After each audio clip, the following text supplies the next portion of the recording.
It's very easy to get caught up in the, like, what does the G7 think? And, what's the Fed or the ECB or whatever. And then, it's a big deal, the FSB and the G20, and they're going to have global stablecoin, regulatory frameworks. And I think that's all very positive. We're all, involved and contributing, and that like sets a standard. But like the G20 is not the world. The G20 is the G20.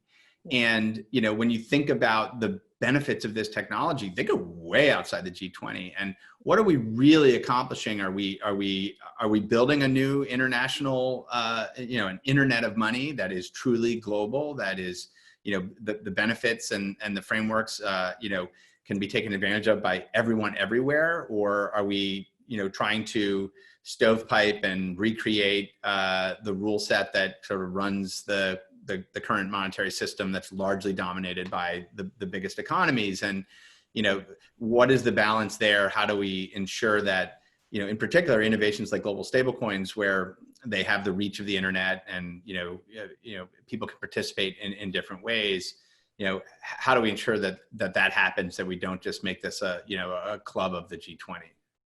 Well, so Jeremy, I mean, you hit the nail on the head, right? That to me, candidly, I think a lot of these innovations won't be as meaningful as they could be if all we do is replicate the existing system, right? And if you were born, and candidly, the existing system has more to do with the zip code or the country you were born in than anything else.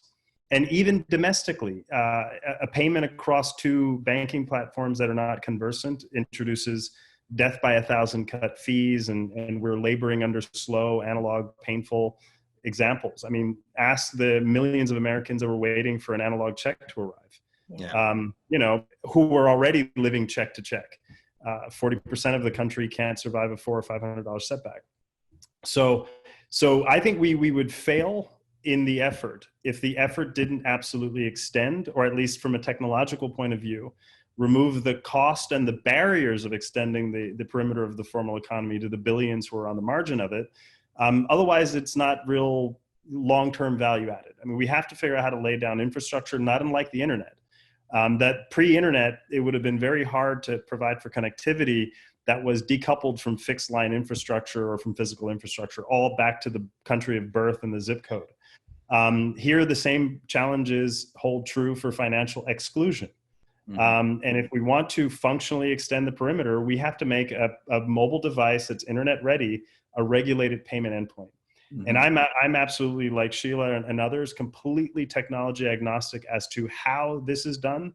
But what I'm uncompromising about is that it is done, because the stakes are far too high, and there are far too many people on the margins for no good reason other than the thought of one brown person or a person in sub-Saharan Africa makes one errant payment, the entire continent must pay. So we could do better than that as a planet. And I agree with you. We simply can't, lobby across the Atlantic to get it right at one level. We have to figure out how to anchor this in a multi-stakeholder environment.